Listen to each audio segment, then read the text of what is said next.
السلام عليكم الاخوان، نتمنى انكم تكونوا بخير وعلى خير. مرحبا بكم في القناه ديالي اللي هي بوكسين وذ ريان. غادي ندويو فيها على الملاكمه، وغادي نديرو دي فلوغ في الملاكمه، وغادي ندويو كلشي على الملاكمه. غادي تكون قناه زوينه، نتمنى انكم تدعموني وتوصلوا القناه هذه الاعلى، وان شاء الله من قدام غادي يكون غير الخير. وغادي نديرو فيديوهات ودي فلوغ اللي كيدويو نتاو مع الملاكمه، وغادي نبداو واحد السلسله جديده من قدام اللي هي رحله الاحتراف. وان شاء الله الا دعمتوا القناه غادي يكونوا افكار واحد اخرين وجداد. وما تنساوش ديروا لايك، تشاركوا القناه، تشاركوا فيها، وديروا كومونتير وبارطاجيو ودعمونا بالبارطاج. و ليتس جو. Ladies and gentlemen, let's get ready to rumble! اليوم في هذا الفيديو هذا غادي ندويو على توب 21 فايترز اوف اول تايم بالنسبه لي انا. الا كان شي فايتر ما ذكرتوش ولا شي حاجه سمحوا لي، المهم هذا الاوبينيون ديالي ويلا نبداو. وفي المرتبة 21 عندنا تريبل جي، الملاكم الكازاخستاني اللي برز راسو مؤخرا في هذا العصر الحديث. السيد بطل في السوبر ميدل ويت وفي الميدل ويت. لعب، ربح 42 فايت، و ربح 37 كي او. السيد براهن على راسو وبين بانه واعر من واحد الناحية. تريبل جي مثال واعر، كيتعتبر صراحة من best punchers of all times. ماشي هو الأفضل ولكن توب 10، فهمتوني. و بزاف ديال الناس كان كيعجبهم تريبل جي، خصوصا بالستايل اللي كان كيلعب به. السيد كانت عنده واحد البريشر واعرة، واحد الباور واعرة، وصراحة براهن على راسو وبين بأنه هو واعر، خصوصا في 2018 2019. السيد كان وحش في الحلبة. في المرتبة 20 عندنا جاك جونسون، واحد من أكبر الرموز في التاريخ ديال الملاكمة، ماشي غير داخل الحلبة ولكن حتى خارج الحلبة. جاك جونسون كان أول واحد اللي البشرة ديالو سوداء يربح الهيفي ويت تشامبيون اوف ذا وور، وهذا كانت ضربة كبيرة ضد العنصرية اللي كانت سائدة في أمريكا في ديك الوقيتة. تخيل معايا تكون نتايا البشرة ديالك سوداء وتربح في ديك الوقيته اللي كانت فيها العنصريه، تربح وتكون انت هو اقوى ملاكم في ديك اللحظه. راه شي حاجه اللي ما يمكنش. السيد ربح 54 فايت ب 34 كي او، 11 خساره. هادشي كيبين القوه ديالو داخل الحلبه. وجاك كان عنده اسلوب هجومي اللي واعر، وكيعرف يستعمل الاوفنس ديالو مزيان. وكان السيد واعر بزاف. ومن اشهر الفايتات اللي لعب اللي كان ضد جيم جيفري اللي كان في 1910، اللي كان كيتعتبر فايت اوف ذا سنتوري. الشخصيه ديال جونسون كانت قويه بزاف. وفي المرتبه 19 عندنا ريديك بو، المعروف بيك دادي ريديك بو. هاد السيد الاخوان كان واعر، معروف بالباور وسبيد اللي كانت عنده، و تكنيكال فايتر. السيد كان one of the best fighters في التسعينات. في الهيفي ويت كان واعر. الريكورد ديالو يدوي عليه 43 فايت، يخسر منه غير واحد وربح 33 بكي او. يعني عشرات الناس اللي ما ربحهمش بكي او، واخا هكاك كيبين على القوه ديالو. لعب مع بزاف الناس اللي كانوا واعرين في التسعينات بحال ايفاندر هوليفيلد. ربح ايفاندر هوليفيلد جوج مرات. وكان معروف بالسبيد ديالو في الكومبو اللي كان كيطلقهم. السيد كان واعر بزاف، وكيبقى واحد من اكثر البوكسرز اللي كانوا واعرين في البريشر. كان كيدير واحد البريشر على الخصوم ديالو اللي كانت واعرة، وكيبقى واحد من احسن فايترز اللي دازوا في التاريخ ديال الهيفي ويت. في المرتبة 18 عندنا جيمس لايتس اوت توني، واحد من اذكى الملاكمين واكثر ملاكم تكنيكال في التاريخ. الريكورد ديالو 77 رباح، 10 ديال الخسارات و3 ديال التعادلات، ومن اصل دوك 77 47 اللي ربحهم بالكي او. وكان معروف باسلوب الدفاعي الفريد من نوعه ديالو. كان كيلعب بالفريد شيل، وكان كيستخدم واحد التكنيك اللي واعره اللي هي الشولدر رول، اللي كان كيستعملها بطريقه واعره وكتخليه يصعب على اي خصم. وما كانش مجرد مقاتل دفاعي، ولكن كان هجومي في نفس الوقت. كان كيدير دي كونتر بانش، وكان كيدير شي حوايج اللي واعرين في هجوميا. وواجه خصوم اللي كانوا واعرين بحال رويس جون جونيور، ايفاندر هوليفيلد، مايكل نان. كان كيربح اغلبيه ديال الخصوم ديالو بطريقه اللي واعره وذكيه، واللي كيخليه توني مختلف هو الذكاء ديالو داخل الحلبه، كيفاش كيقرا الخصم، تحركات الخصم، ويعرف متى يهاجم ومتى يصد. هذا النوع من الملاكمين قليل بزاف، كيبقى مثال المهاره والخبره في الملاكمه. وفي المرتبه 17 عندنا روي جون جونيور. هذا الملاكم كان معروف بالسبيد ديالو والفوت وورك اللي كان عنده واعر. السيد ربح 66 فايت، 9 اللي خسر، وربح 47 فايت بالكاو. يعني باش تعرفوا القوة اللي كانت عنده داخل الحلبة. كان معروف بالسرعة الخارقة ديالو والحركة ديالو داخل الحلبة اللي كتخليه يهرب من اي بانش ومن اي بريشر يحط عليه اي فايتر. السيد ربح بزاف ديال الملاكمين واعرين في الايرا ديالو، وكان كيطلع في الويت بواحد الطريقه اللي خياليه، من السوبر ميدل ويت للهيفي ويت واحد الفتره. و السيد لعب مع بزاف ديال المقاتلين اللي واعرين بحال جو كالساكيا، ولعب مع جيمس توني، انطونيو تارفر، جون رويز. وكان السيد واعر في الايرا ديالو، وبزاف ديال الناس كيعتبروه من احسن فايتر اللي دازو في التاريخ، وبزاف ديال الخبراء اللي كيعتبروه من احسن الملاكمين اللي دازو في القرن 21 وفي الايرا اللي كان كيلعب فيها اللي هي التسعينات. وهادشي كيبين على القوه ديال روي جون جونيور، وكيخليني نحطو في توب 21 فايترز اوف اول تايم. وفي المرتبة 16 عندنا كين نورتون المعروف بكين سنيك نورتون. هاد السيد الاخوان ربح 42 فايت وخسر 7 وتعادل واحد، وربح 33 بالكاو من اصل 42 فايت. السيد كان عنده واحد القوة كبيرة وذكاء واعر. والسيد كان كيفاش نقول لكم، كان مكتمل من الاخر. السيد كان عنده واحد القدرة على المواجهة مع اي مقاتل. لعب مع جورج فورمان، لعب مع محمد علي، وكان ربح محمد علي في اول نزال ليه مع محمد علي، ولدرجة انه هرس التشين ديال محمد علي اللي هو الفك ديال محمد علي. وشحال من واحد انبهر من الاداء ديالو ضد محمد علي، وكانت عنده واحد القدرة على الصبر داخل الحلبة. وكان معروف انه القوة البدنية ديالو كانت واعرة، والاجيليتي ديالو كانت واعرة، وخلى البصمة ديالو كبيرة في الذاكرة ديال الملاكمة، وكيتعتبر من افضل الملاكمين اللي دازو في تاريخ الهافي ويت. وفي المرتبة 15 عندنا فلويد مايويدر جونيور، معروف فلويد ماني مايويدر. الاخوان، هاد ملاكم ربح 50 فايت وما خسر حتى شي فايت وما تعادل حتى شي فايت، وربح من اصل دوك 50 فايت 27 بالكاو. هادشي كيروي على انه هو واعر، والسيد معروف باسلوب اللي كيلعب بيه، بالستايل اللي كيلعب بيه اللي هو الفيليتشيل، اللي كان كيتقنو بواحد الطريقه اللي واعره. كان كيدير دي كونتر اللي واعرين، وكان كيربح فايترز اللي واعرين بحال الجولدن بوي اوسكار دي لا هويا، ولا ماني باكمان باكيا، ولا كانيلو الفاريز، شون موزلي. هاد الملاكمين كلهم ما قدروش يربحوا فلويد ماي ويدر. والشخصية ديال ماي ويدر كانت كاريزماتيك، وكان كيعرف كيفاش يسيطر على الجمهور حتى خارج العلبة. وهاد النوع من الملاكمين قليل بزاف، وكيتعتبر من طوب 15 بالنسبة ليا.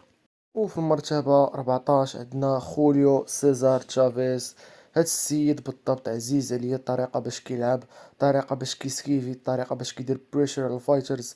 السيد ربح 107 فايت وخسر 6، وربح من اصل 107 86 بالكاو. هذا الرقم بوحدو كبير، وكيبين على القوة الهائلة ديالو والضغط الكبير اللي كان كيطبق على الاوبوننتس ديالو.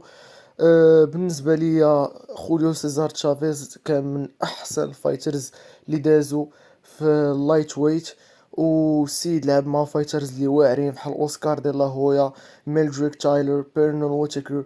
السيد دار ستريك ديال 87 فايت بلا خسارة، وغادي يتسالي مع بيرنون ووتيكر اللي غادي يتعادل معاه وغادي يكمل، وغادي يوصل ل 90 فايت، وغادي يدير الخسارة ديالو الاولى. ولكن واخا هكاك هادشي ما كيمنعش انني نحطو توب 14 فايترز اوف اول تايم.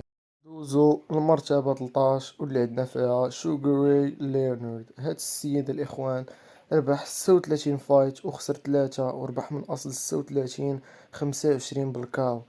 من اشهر النزالات اللي كان لعب مع روبرتو دوران مانوس دي بيدرا، ولعب مع توماس هيرنز ومع مارفن هاغلر. وكل النزالات كان كيلعب بواحد الطريقه اللي واعره، وكان تكنيكال، وكانت عنده واحد السبيد خياليه. الشخصية ديال ليونارد كانت واعرة بزاف، وكان متواضع ومحبوب من عند الجمهور، وكيعرف كيفاش يشد الانتباه المشاهدين كل مرة كيدخل الحلبة، والجمهور كيزيد يتفرج فيه. السيد برهن على راسو، وكان كيتعتبر من الايرا ديال فور كينجز اللي دازو في الثمانينات، اللي هما روبرتو دوران، مارفن هاغلر، توماس هيرنز، وكان هو من ضمن هاد فور كينجز اللي هو شوغر راي ليونارد، وكيتعتبر من احسن فايترز اوف اول تايم. في المرتبة 12 عندنا فلويد باترسون. هذا الملاكم كان قديم وكان عنده واحد الريكورد اللي خيالي. ربح 55 فايت وخسر 8، ومن اصل دوك 55 فايت ربح 40 بالكاو، وكان كيلعب بالبيكابو ستايل اللي كان علمو ليه كاز داماطو، اللي هو اللي كيلعب به مايك تايسون. هاد السيد كان اصغر بطل عالمي في وزن الثقيل قبل ما يجي مايك تايسون بريكي هاد الريكورد، وكان معروف بالسرعة ديال اليدين واللكمات القاضية، وكان عنده قلب اسد داخل الحلبة الاخوان، والقدرة على الصمود، وكان كيصبر داخل الحلبة، والشخصية ديالو المتواضعة والانضباط ديالو. كان ملاكم واعر ومثالي، ومع ذلك خلى ذكرى واعرة في الملاكمة. وخا خسر مع سوني لسن واحد الخسارة اللي كانت مذلة، إلا أنه كيتعتبر من أحسن فايترز، وأنا كنحطو شخصيا النمبر 12 حيتاش عجبني الطريقة باش كيلعب. وفي المرتبة 11 عندنا مانوس دي بيدرا روبرتو دوران. هاد السيد كان خيالي بمعنى الكلمة. ربح 103 فايت، 16 اللي خسرهم 4 بالكاو، وربح 70 من أصل 103 بالكاو. هاد السيد كان واعر بزاف ومعروف بالشراسة ديالو داخل الحلبة والضغط المستمر اللي كيحط على الخصوم ديالو، وما كيخليش الخصم فين يتحرك وفين يتنفس. روبرتو دوران لعب مع اوبوننتس اللي كانوا واعرين فحال مارفن هاغلر، توماس هيرنز، بيرنال ويتيغر، شوغر راي ليونارد. هو اول واحد اللي ربح شوغر راي ليونارد، وكان ديك الساعات في البيك وفي البرايم ديالو، كان حتى حد ما قاد عليه، وكان ما كانش عنده هو اصلا قوه بدنيه، وكان قصير واخا هكاك. طلع من اللايت ويت حتى اللايت هيفي ويت، يعني شي حاجه اللي خياليه، وكيتعتبر من الفايترز اللي عزازين عليا، حتى الستايل ديالو عزيز عليا باش كيلعب، وكنعتبرو توب 11 فايترز اوف اول تايم. وفي المرتبة العاشرة كنعطيها سوني ليسن، المعروف بالانتميديتر، اللي كان قبيح داخل الحلبة، كان اي واحد كيشوفو كيتخلع. السيد ربح 50 فايت وخسر 4، وربح من اصلو 50 فايت 39 بالكاو. والسيد كان هافي ويت بمعنى الحرفي، كان ضخم وكان قبيح داخل الحلبة. من اشهر النزالات اللي كان لعب ضد محمد علي، جوج ديال لي فايت اللي لعب ضد محمد علي في 1964، ولعب ضد فلويد باترسون، وغادي يربح فلويد باترسون واحد الرباح اللي كان خيالي في ديك الوقت، وكاع الناس احترماتو على داك الرباح اللي ربح فلويد باترسون، رغم انه مات بواحد الطريقة مأساوية وحزينة، وانه كبر في الفقر، وخا هكاك خلى البصمة ديالو في الملاكمة، وكيتعتبر من احسن توب 10 فايترز اوف اول تايم. و كي جورج فورمان كان كيتانسبيرا منه، والسيد كان وحش داخل الحلبة، وكان واعر داخل الحلبة. وفي المرتبة التاسعة كنعطيها ذا ايسترن اساسن لاري هولمز. السيد ربح 69 فايت وخسر 6، ومن اصل ديك 69 فايت ربح 44 بيهم بالكاو.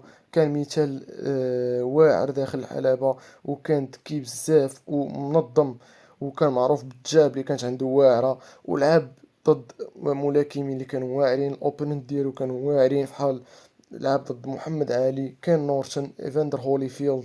يعني السيد لعب مع ملاكمين اللي واعرين، وخصوصا في الفايت ديالو ضد ايرني شيفر، اللي كان من اعظم الفايتات اللي شفتهم في حياتي.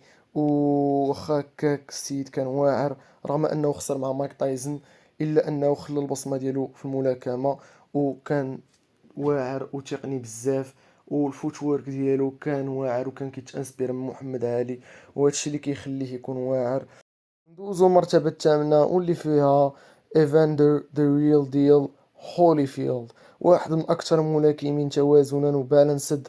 كان كيلعب بواحد الستايل اللي بالانسد ما بين سبيد وباور، والريكورد ديالو كان 44 فايت، وربح منهم 29 بالكاو، و10 اللي خسر وجوج اللي تعادل.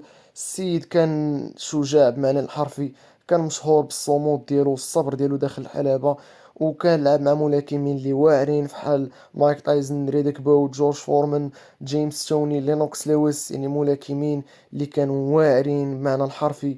والسيد ربح جوج مرات انديسبيوتد في تو كلاس اللي كانوا مختلفين، في الانديسبيوتد في الكروزر ويت وانديسبيوتد في الهافي ويت.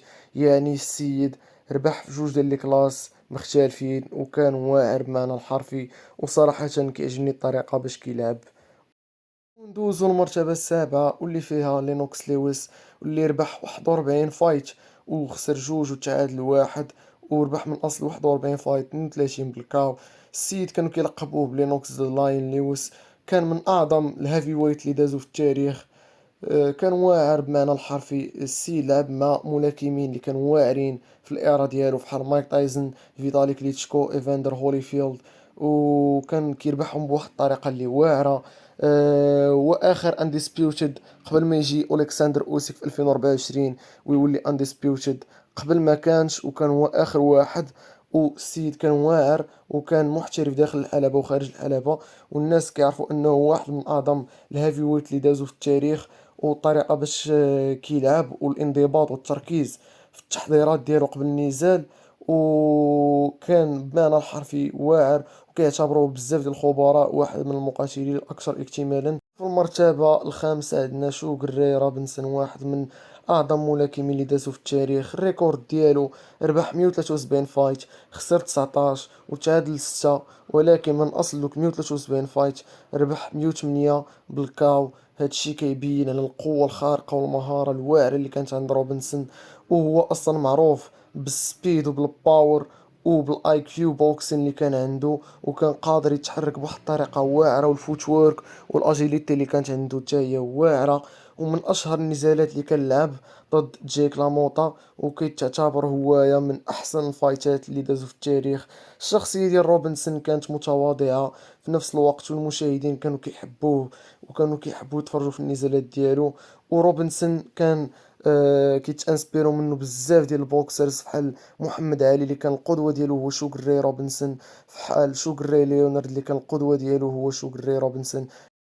وفي المرتبة الرابعة عندنا جو لويس، الأسطورة ديال الهيفي ويت ديفيجن، اللي ربح 66 فايت وخسر 3 وربح 52 بالكاو من دوك أصل 66 فايت اللي ربح. معروف بالباور والاي كيو والتكنيكال بوكسين اللي كان عنده داخل الحلبة، وكيتعتبر رمز ديال الملاكمة الأمريكية. ومن أشهر النزالات اللي كان لعب ضد ماكس شميلينغ اللي كان ربحو في أول راوند وبين على القوة ديالو. و السيد كان معروف بالباور والسبيد والانضباط ديالو اللي خلاه من افضل الملاكمين في الوزن الثقيل عبر التاريخ. وكيعتبروه كثير من الخبراء من انه هو يا ليجند ديال البوكسين في الهجوم ومنظم. وكيتعتبر من الفايترز اللي كان عنده البريشر واعرة، وكان كيربح الخصوم ديالو بطريقة اللي كانت واعرة بزاف. وفي المرتبة الثالثة عندنا جورج فورمان، ملقب بيج جورج فورمان، واحد من أقوى الملاكمين اللي دازو في التاريخ ديال الهافي ويت. السيد ربح 76 فايت وخسر غير 5 و68 اللي ربحهم بالكاو من أصل دوك 76 فايت. هادشي كيبين على الباور اللي كانت عنده واعرة بزاف، وكان كيسالي النزالات ديالو دغيا. معروف بالباور وبالقوة البدنية المذهلة والقدرة على الضغط المستمر اللي كانت عنده. واشهر النزالات ديالو كانت ضد محمد علي اللي كان معروف برامبل ان ذا جانجل، وضد جو فريزر، والنزال ديالو ضد كين نورتون تا هو، وايفاندر هوليفيلد، ومايكل مورر. والسيد ربح الهيفي ويت تايتل على العمر ديال 45 ولا 46 عام. يعني كيبين على الاصرار ديال الملاكمه والحب ديالو للملاكمه. والشخصيه ديال جورج فورمان كانت محبوبه من الجمهور، فهادشي اللي خلاه من بعد ما يعتزل يرجع الملاكمة. وفي المرتبة الثانية عندنا ايرون مايك تايسون. السيد ربح 50 فايت، 44 بالكاو وخسر 7، واحد من اخطر الهيفي ويت اللي دازو في التاريخ. السيد كان واعر، لعب مع مقاتلين اللي كانوا واعرين فحال مايكل سبينكس، باستر دوغلاس، ايفاندر هوليفيلد، لينوكس لويس، لعب مع فرانك برونو، لعب مع ريزر رود دوك. يعني ملاكمين اللي كانوا واعرين لدرجة ولا كيربح ملاكمين دغيا كيربحهم في الراوند الاول ولا الراوند الثاني. وكان كيسالي الفايت ديالو دغيا. الشخصية ديال تايسون كانت مثيرة للجدل، ولكن واخا هكاك كان معروف بالقوة ديالو وبالمهارة اللي خلاتو واعر وبالبيكابو ستايل اللي علمو ليه كاز داماطو. وانا شخصيا كنعتبرو هو احسن ستايل في الملاكمة واحسن نسخة ديال برايم ملاكم اللي داز في التاريخ. البرايم ديالو هو احسن برايم اللي داز في تاريخ الهافي ويت ديفيجن. في المرتبة الأولى عندنا محمد علي، the greatest of all time، واحد من أعظم ملاكمين اللي دازو في الوزن الثقيل. السيد ربح 56 فايت وخسر 5 و37 اللي ربحهم بالكاو. ما السيد ما كانش غير ملاكم عادي، بل كان ملاكم اللي كيمتاز بالذكاء وبالسرعة، وكان كيلعب بواحد التكتيك اللي واعر، وهادشي خلاه يسيطر على الملاكمة أكثر من عقد كامل. و اوبوننتس ديالو كانوا واعرين، وتخيلوا معايا ربح اعظم ثلاثه الملاكمين اللي كانوا كيضربوا بالجهد اللي هما سوني ليسن، جورج فورمان، ايرني شيفر. هاد ثلاثه الملاكمين اللي كانوا كيضربوا بالجهد ربحهم محمد علي بثلاثه. السيد ربح جو فريزر جوج مرات رغم الخساره ديالو اول مره معاه، ورجع وربح كين نورتون جوج مرات، ولعب مع لاري هولمز مع تريفر بيربك. هنا كيبان لينا القوه ديال محمد علي. والسيد كان شجاع داخل وخارج الحلبة، وكيبقى معيار لأي ملاكم من بعده ورمز ملاكمة، وكيتعتبر هو الأعظم. وهذا ما كان، وهذه النهاية ديال الفيديو. شكرا على المتابعة ديالكم، وما تنسوش تشتركوا في القناة وتفعلوا الجرس باش يوصلكم كل جديد. خلوا لي تعليقات ديالكم، قولوا لي الرأي ديالكم على هذه القائمة هذه. ان شاء الله من هنا لقدام غادي نزيدوا فيديوهات جداد، وغادي نديروا سلسلة جديدة ديال الرحلة للاحتراف. ان شاء الله بغيتكم كلكم تستمتعوا بهذا الفيديو هذا، والقناة ديالنا غادي تكبر بفضلكم وبفضل الحماس ديالكم. غنبقاو دايما نشاركو كل جديد، تقنيات، قصص ونصائح وعداوات باش نوليو كاملين اقوى داخل وخارج الحلبة.